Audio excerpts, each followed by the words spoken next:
Peace and love, family.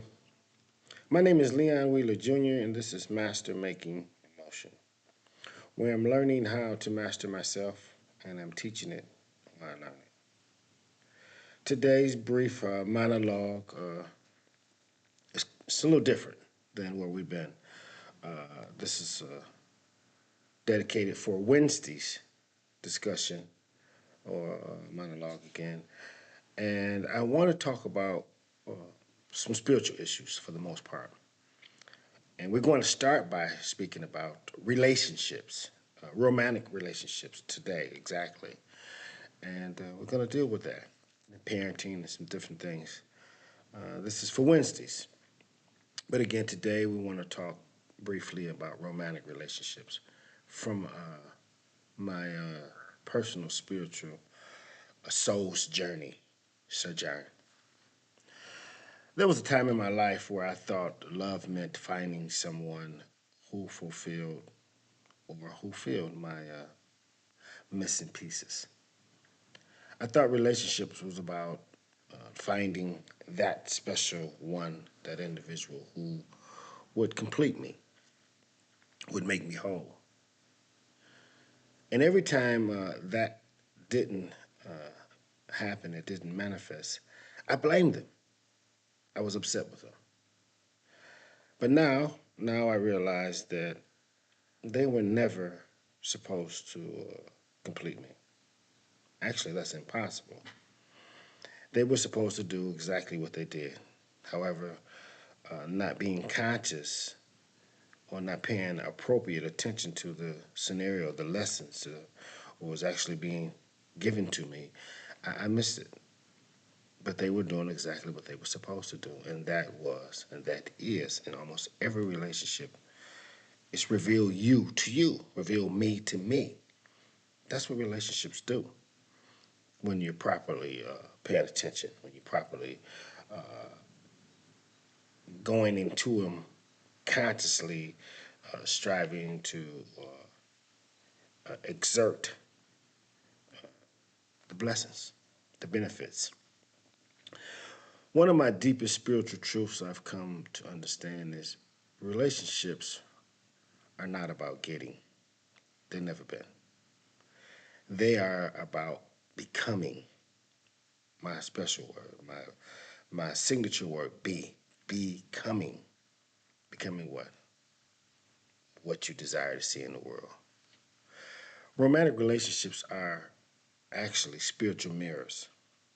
They don't show you who your partners is. No, they show you who you are, especially when you are triggered, when you are feeling insecure, when you're not in control. This is what relationships does. Again, they're mirrors, spiritual mirrors. Be conscious of that. Think about what I'm saying. Most people in relationships asking, what can I get out of this? How can this person makes me feel?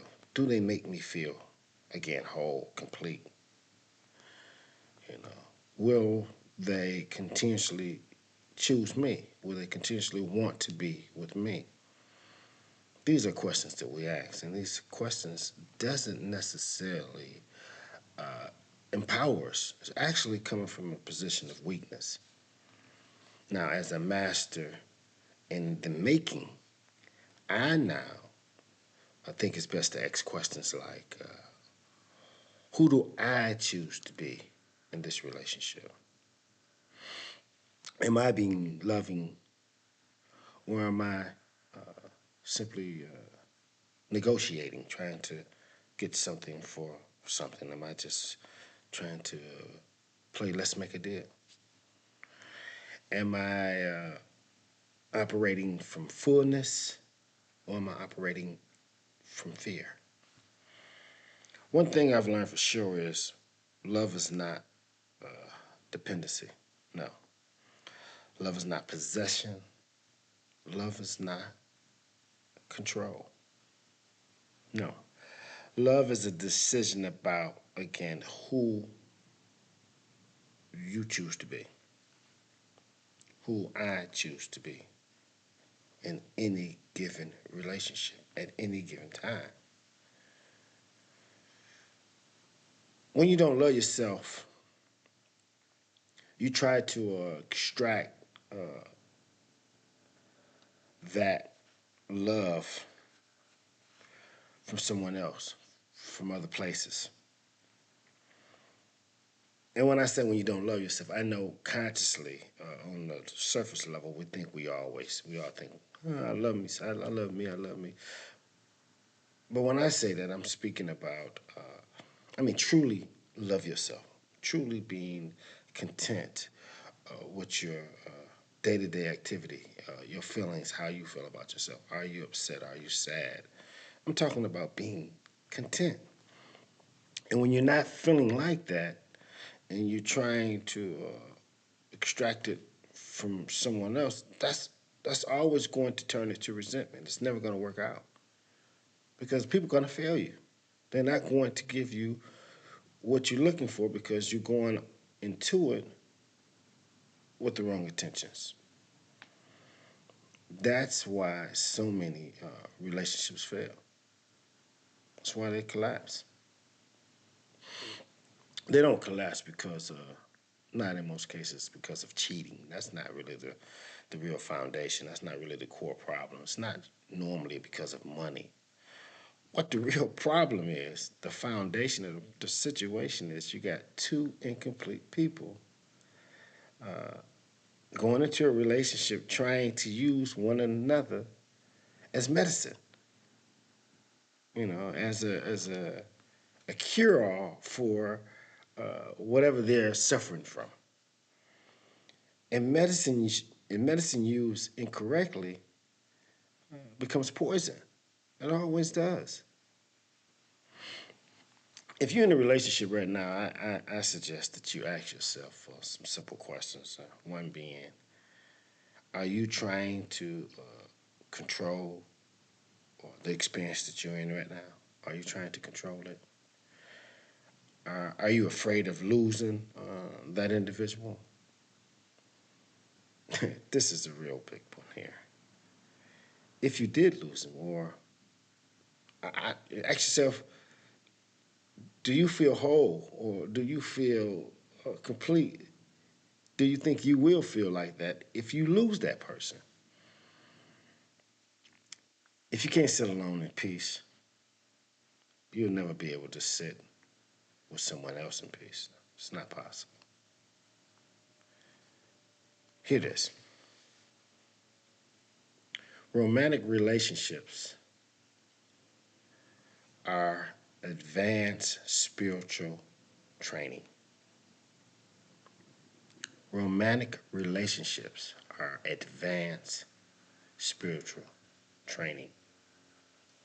They force you to face things like jealousy, an inflated ego, your insecurities, ownership.